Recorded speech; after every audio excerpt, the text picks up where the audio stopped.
थांबा थांबा. होळीच्या सकाळी तुम्ही अंघोळ करण्यापूर्वी एक गोष्ट विसरला तर लक्ष्मी स्वतःहून घराबाहेर जाऊ शकते. हो, शास्त्रात स्पष्ट लिहिलं आहे. होळीच्या दुसऱ्या दिवशी केलेली छोटी चूक पूर्ण वर्षावर परिणाम करते. आज मी सांगणार आहे 50 असे उपाय जे केल्यास तुमचं नशीब उजळेल आणि न केल्यास नुकसान तुमचं होईल. शेवटचे 5 उपाय चुकू नका. ते उपाय जर का तुम्ही केले तर आयुष्यभर तुम्हाला उपाय केल्याचं समाधान भेटेल. होळीच्या अग्नीमध्ये फक्त लाकूड जळत नाही तर तुमचं दुर्दैव खराब नशीब जळू शकतं. जर तुम्हाला योग्य पद्धत माहिती असेल तर. पण ही पद्धत सर्वांना माहिती नसते आणि म्हणूनच काही लोकांचं नशीब बदलतं आणि काहींचं तसंच राहतं. आज मी तुम्हाला होळीच्या सकाळी करावयाचे 50 गुप्त उपाय सांगणार आहेत जे की फार कमी लोकांना माहीत आहेत. सर्वात पहिला उपाय म्हणजे होळीच्या राखेचा उपाय. होळीच्या दुसऱ्या दिवशी सकाळी थोडीशी होळीची राख आपल्या घरी आणायची आहे. ती राख आपल्याला मुख्य दरवाजावर हलकीशी लावायची आहे. त्यानंतर ती राख छोट्याशा पिशवीमध्ये किंवा एखाद्या कपड्यात आपल्याला ती राख तिजोरीत ठेवायची आहे. यामुळे आपल्या घराचे वाईट नजरेपासून संरक्षण मिळते आणि तसेच आपल्या घरामध्ये धनलाभ वाढतो तिजोरीत ठेवलं तर. हा उपाय आपल्याला नक्की करायचा आहे. त्यानंतर आपल्याला या दिवशी पाण्यात गुलाल मिसळून स्नान करायचं आहे. होळीच्या दिवशी सकाळी आंघोळीच्या पाण्यात थोडासा गुलाल किंवा केशर टाका. त्यामुळे शरीरातील नकारात्मक ऊर्जा काढून टाकते आणि आपलं मन प्रसन्न राहतं. विशेषतः पिवळा रंग वापरणे अत्यंत शुभ मानले जाते. आपल्याला पिवळ्या रंगाचा कलर किंवा हळद आपल्याला आपल्या आंघोळीच्या पाण्यात टाकायची आहे. त्यामुळे या दिवशी आपल्या शरीरातील नकारात्मक ऊर्जा दूर होते आणि मन अतिप्रसन्न राहतं. उपाय 3. आपल्याला या दिवशी तुळशीपुढे दीप लावायचा आहे. सकाळी तुळशीपुढे तुपाचा दिवा लावायचा आहे. ओम नमो भगवते वासुदेवाय 11 वेळा म्हणायचं आहे. या उपायामुळे आपल्या घरातील कलह, भांडण, तंटा कमी होतो आणि आपल्या घरामध्ये शांती, समाधान, समृद्धी वाढते. उपाय क्रमांक 4. या दिवशी आपल्याला दान करायची ही एक वस्तू. या दिवशी गरिबांना गूळ किंवा चण्याचे दान करायचं. होळी हा मुख्यतः सण दानधर्म करण्याचा सण आहे. दान केल्याने आपल्या जीवनातील अडथळे दूर होतात आणि आपल्याला हवं ते सर्व मिळतं. उपाय क्रमांक 5 जो की सर्वात शक्तिशाली आहे. होळीच्या सकाळी घरातील प्रत्येक सदस्यावरून मीठ आणि मोहरी ओवाळा आणि ते जाळून टाका. यामुळे आपल्या घरातील सर्व व्यक्तींचे नजरदोष तसेच त्यांच्या नोकरी, विवाह, काही इतर कामांमध्ये अडथळे येत असतील किंवा वाईट शक्ती पूर्णपणे नष्ट होतील व त्यांचं सर्व काम योग्य पद्धतीने होईल. उपाय क्रमांक 4. या दिवशी पिवळ्या गुलालाने आपल्या घराच्या दरवाजावर स्वस्तिक काढायचं आहे. त्यामुळे पिवळा रंग या दिवशी शुभ असल्यामुळे पिवळ्या रंगाच्या गुलालाने जर का स्वस्तिक काढले तर लक्ष्मी माता प्रसन्न होते. तसेच हा गुलाल आपल्याला तुळशीला पण अर्पण करायचा आहे. त्यामुळे आपलं वैभविक जीवन सुखी व समृद्धी राहते. त्या उपायामध्ये सांगितल्याप्रमाणे आपण जो तुळशीपाशी दिवा लावतो तो दिवा आपल्याला अखंड दिवा लावायचा आहे. त्यामुळे पूर्ण दिवसभर मनशांती व या दिवशी केलेले उपाय अत्यंत लाभदायक असतात. तसेच गोड चण्यांचा उपाय दानधर्म तर आपण त्यासाठी आहेच आहे, पण त्यामुळे आपल्याला कर्जातून सुटकासुद्धा मिळते. त्यामुळे आपल्याला हा उपाय नक्की करायचा आहे. उपाय क्रमांक 6. या दिवशी आपल्याला ओम नमः शिवाय 108 वेळा जप करायचा आहे. होळीचा दिवस शिवशक्तीची जोडलेला आहे. हा मंत्र मनातील भीती जळून टाकतो. उपाय क्रमांक 7. या दिवशी पाण्यात केशर टाकून स्नान करायचं. हे स्नान तेज आणि आकर्षण वाढवतं. लोक तुमच्याकडे सकारात्मकतेने पाहू लागतात. उपाय क्रमांक 8. या दिवशी सूर्योदयाला अर्घ्य द्यायचं आहे.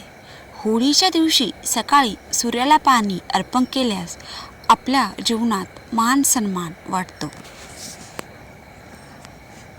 उपाय क्रमांक 9. या दिवशी आईवडिलांची पाय स्पर्श करा. म्हणजेच या दिवशी आपल्याला आपल्या वडीलधाऱ्या माणसांचा आईवडिलांचा आशीर्वाद घ्यायचा आहे. त्यामुळे आपल्याला मिळणारे जे काही फळ आहे ते दुप्पट मिळतं. उपाय क्रमांक 9. या दिवशी घरात गंगाजल शिंपडायचं आहे. त्यामुळे घरातून पूर्ण नकारात्मक ऊर्जा पूर्णपणे निघून जाते. उपाय क्रमांक 10. या दिवशी आपल्याला देवघरात 7 वातीचा दिवा लावायचा आहे. 7 वातीचा का यामागे काय कारण आहे ते बघूया. कारण की 7 वातीचा दिवा यासाठी कारण की 7 ग्रह हे केल्याने 7 वातीचा दिवा लावल्याने 7 ग्रह शांत होतात आणि आपल्या जीवनातील जे काही येणारे ग्रहामुळे प्रॉब्लेम्स आहेत ते दूर होतात. उपाय क्रमांक 11. या दिवशी लक्ष्मी मंत्र जप करायचा आहे. ओम श्री महालक्ष्मी नमः या मंत्राचा आपल्याला जप करायचा आहे. 108 वेळा करू शकता. आपल्या जसं वेळ भेटेल तसं या मंत्र जप केल्याने धनप्राप्तीसाठी मदत होते आणि धनप्राप्तीसाठी हा मंत्र प्रभावी आहे. यापुढील उपाय बघूया. उपाय क्रमांक 12. या दिवशी आपल्याला पिवळे कपडे परिधान करायचे आहे. त्यामुळे गुरुग्रह प्रसन्न राहतो आणि आपले सर्व कार्य नीट होतं. उपाय क्रमांक 13. आपल्याला या दिवशी होळीमध्ये एक नारळ अर्पण करायचं आहे. त्यामुळे सर्व नोकरी विवाह अडथळे दूर होतात. उपाय क्रमांक 14. या दिवशी आपल्याला तांदूळ दान करावयाचे आहेत. त्यामुळे आपल्या घरातील अन्नपूर्णा माता प्रसन्न होते. कसं की जसं घरात अन्नाची कमतरता राहत नाही. उपाय क्रमांक 14. काळे तीळ वाहत्या पाण्यात टाकायचे आहेत. त्यामुळे शनिदोष कमी होतो व शनिदेवाची कृपा आपल्यावर राहते. उपाय क्रमांक 15. आपल्याला 15 मिनिटे ध्यान करायचं आहे. त्यामुळे जीवनातील मानसिक तणाव नष्ट होतो. उपाय क्रमांक 16. या दिवशी गरिबांना आपल्याला कपडे दान करावयाचे आहेत. हे केल्याने ग्रहबाधा शांत होते. उपाय क्रमांक 17. या दिवशी आपल्याला घरात कापूर जाळायचा आहे. त्यामुळे वाईट शक्ती दूर पळतात. उपाय क्रमांक 18. आपल्याला या दिवशी हळदी कुंकू लावायचं आहे. यामुळे स्त्रियांचे स्त्री सौभाग्य वाढते. हा उपाय प्रत्येक सुवासिनी स्त्रीनी या दिवशी नक्की करायचा आहे आपल्या स्त्री सौभाग्य वाढवण्यासाठी. उपाय क्रमांक 19. या दिवशी आपल्याला तुळशी मातेला 11 प्रदक्षिणा घालायच्या आहेत. त्यामुळे वैवाहिक जीवन सुधारते. ज्यांच्या वैवाहिक जीवनामध्ये अडचणी असतील त्यांनी हा उपाय नक्की करायचा आहे. उपाय क्रमांक 21. या दिवशी आपल्याला 5 फुले अर्पण करायची आहेत. त्यामुळे पंचतत्व संतुलित होतात. उपाय क्रमांक 22.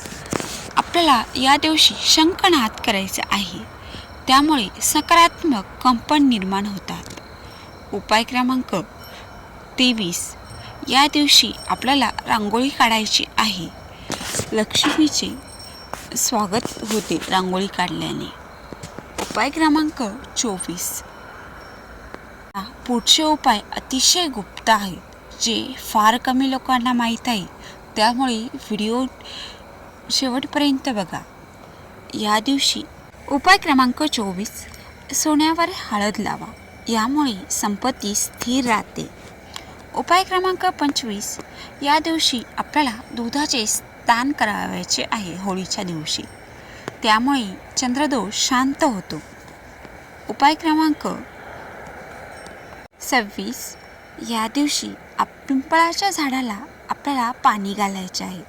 आपल्या घराजवळ किंवा मंदिरात कुठे पिंपळ असेल त्याला आपल्याला पाणी अर्पण करायचं आहे. त्यामुळे पितृकृपा मिळते. उपाय क्रमांक 27 या दिवशी आपल्याला मध अर्पण करायचं आहे देवाला, कारण की यामुळे आपल्या नातेसंबंधात गोड होतात व नातेसंबंधात गोडवा येतो. उपाय क्रमांक 28 या दिवशी आपल्याला चंदनाचा तिलक करायचा आहे. यामुळे मन शांत होतं. उपाय क्रमांक 29 या दिवशी घरात 11 दिवे घराच्या चारही कोपऱ्यात लावायचे आहेत. यामुळे वास्तुदोष कमी होतो. उपाय क्रमांक 30 या दिवशी आपल्याला कोणत्याही देवाचं म्हणजे स्वामी समर्थ किंवा ओम महालक्ष्मी नमः, ओम नमः शिवाय कोणत्याही मंत्राचा 108 वेळा नामस्मरण करायचं आहे. त्यामुळे नामस्मरण केल्याने आपले मन स्थिर होतं. कोणतेही करा तुम्हाला वाटेल ओ श्री स्वामी समर्थ, ज्या देवावर तुमची श्रद्धा असेल त्या देवाचं तुम्हाला नामस्मरण करायचं आहे. उपाय क्रमांक 31 आपल्याला या दिवशी भगवद्गीता किंवा रामरक्षा पठण करायचे आहे. त्यामुळे संकट टळतात. उपाय क्रमांक 32 या दिवशी आपल्याला गायला हिरवा चारा टाकायचा आहे. त्यामुळे आपलं भाग्य वाढते. उपाय क्रमांक 33 या दिवशी आपल्याला मंदिरात एक अशी वस्तू दान करायची, ती की 1 रुपया. त्यामुळे अडकलेले पैसे आपल्याला लगेच मिळतील. कोणत्याही पैसे तुमचे कोणाकडे अडकलेले असतील ते पैसे तुम्हाला नक्की भेटतील. फक्त हा एक उपाय तुम्ही करायचा आहे. उपाय क्रमांक 34 या दिवशी देवीला लाल फुलं अर्पण करा. त्यामुळे धनलाभ नक्की होईल. उपाय क्रमांक 35 घरात या दिवशी घरातील ज्या काही तुटलेल्या वस्तू असतील तर टाकून द्या. म्हणजे काही भांडी, काही चप्पल, काही घड्याळ वगैरे काही तुटलेलं म्हणजे फुटलेलं पण त्यात आलंच. त्यामुळे आपल्या घरातील नकारात्मक ऊर्जा कमी होते, पॉझिटिव्हिटी वाढते. उपाय क्रमांक 36 या दिवशी आपल्याला धूप लावायची आहे. त्यामुळे ऊर्जा शुद्ध होते. उपाय क्रमांक 37 या दिवशी जर का तुम्हाला रुद्राक्ष गळ्यात धारण करावयाची इच्छा असेल किंवा करायचं असेल तर ह्या दिवशी नक्की धारण करा, कारण की त्यामुळे वय नष्ट होते. उपाय क्रमांक 38 या दिवशी पौर्णिमेला चंद्राला आपल्याला अर्घ्य द्यायचं आहे. त्यामुळे मानसिक समाधान मिळतं. उपाय क्रमांक 41 पाहण्याआधी आत्तापर्यंत सांगितलेल्या उपायापैकी तुम्हाला कोणता उपाय माहीत होता आणि यापेक्षाही प्रभावी उपाय तुम्हाला माहीत आहे का, नक्कीच सांगा आणि कमेंट सेक्शनमध्ये नक्की सांगा. उपाय क्रमांक काम सुरू करा. यामुळे कर्जमुक्ती होते. उपाय क्रमांक 40 विद्यार्थ्यांनी पुस्तकावर हळद लावा. त्यामुळे अभ्यासात यश मिळते. उपाय क्रमांक 41 व्यापाऱ्यांनी दुकानात गुलाल शिपडा. त्यामुळे आपल्या व्यवसायात कामाच्या ठिकाणी व्यवसाय वृद्धी होते. व जे काही नोकरी वगैरे करत असेल त्यांनी आपले जे काही लॅपटॉप असेल, काही कामाची वस्तू असेल त्याला थोडासा गुलाल लावायचा आहे. त्यामुळे आपल्या नोकरीतील प्रमोशन, नवीन अपॉर्च्युनिटीज मिळतील. उपाय क्रमांक 41 नोकरी शोधणाऱ्यांसाठी सूर्यमंत्र जप या दिवशी करायचा आहे. यामुळे नोकरी संधी भरभरून मिळतील, कारण की होळीचा दिवस हा अनन्यसाधारण दिवस नसून खूप महत्त्वाचा दिवस आहे. उपाय क्रमांक 42 विवाह अडले असल्यास तुळशीला जल अर्पण करायचं आहे या दिवशी. त्यामुळे लग्नयोग वाढतो. उपाय क्रमांक 43 गर्भवतीने स्त्रीने देवदर्शन करायचं आहे. त्यामुळे त्या स्त्रीला सकारात्मक ऊर्जा मिळते व नकारात्मकता तिच्याजवळ येत नाही. उपाय क्रमांक 44 या दिवशी घरात मीठ पाण्याने फरशी पुसा. म्हणजे मिठाच्या पाण्याने आपल्याला फरशी पुसावायची आहे, त्यामुळे वाईट शक्ती नाहीशी होते. उपाय क्रमांक 45 या दिवशी देवाला खिरीचा नैवेद्य अर्पण करायचा आहे, त्यामुळे संपन्नता मिळते. उपाय क्रमांक 46 घराच्या उंबरठ्यावर आपल्याला हळदी कुंकू लावायचं आहे. सकाळी आंघोळीनंतर मुख्य दरवाजाच्या उंबरठ्यावर हळदी कुंकवाचे 2 टिपके लावा, कारण की उंबरठा म्हणजे ऊर्जा प्रवेशद्वार. असे केल्याने नकारात्मक शक्ती घरात प्रवेश करत नाही. उपाय क्रमांक 47 गव्हाचे 7 दाणे होळीच्या राखेत टाकायचे आहेत. 7 गव्हाचे दाणे राखेत टाकून नंतर ते पक्ष्यांना द्या, त्यामुळे अन्न संपन्नता आणि कर्जमुक्ती होते. उपाय क्रमांक 48 पती पत्नीने एकत्र एक दिवा लावायचा आहे. का? होळी म्हणजे एकात्मतेचा सण, त्यामुळे वैवाहिक जीवनात दुरावा कमी होतो. उपाय क्रमांक 48 घरात शंखात पाणी भरून ठेवा, त्यामुळे घरात सकारात्मक कंपन तयार होतात. उपाय क्रमांक 49 नवीन काम सुरू करण्यापूर्वी गोड खा. गोडीने सुरुवात म्हणजे यशाची शक्यता जास्त. उपाय क्रमांक 50 पिंपळाच्या पानावर हळद लावून देवाला अर्पण करा, यामुळे पितृदोष कमी होतो. आणि टीप असा परफेक्ट असा यापुढील खास उपाय आपल्याला 21 वेळा ओम श्री ह्रीं क्लीं महालक्ष्मी नमः जप करायचा आहे, त्यामुळे अचानक धनलाभाचे योग होतात. असेच काही अजून काही उपाय आहेत, ते कुणालाच नाही माहिती. ते फार कमी जुन्या पिढीकडून ते उपाय आलेले आहेत. त्या उपायांचा पुढील 30 उपायांचा व्हिडिओ मी चॅनलवर लवकरच अपलोड करणार आहे. तो व्हिडिओ नक्की बघा आणि हो उपाय आत्ता सांगितलेले उपाय नक्की करून बघा. चॅनलवर नवीन असाल तर चॅनलला नक्की सबस्क्राईब करा आणि तुम्हा सर्वांना होळीच्या खूप खूप शुभेच्छा.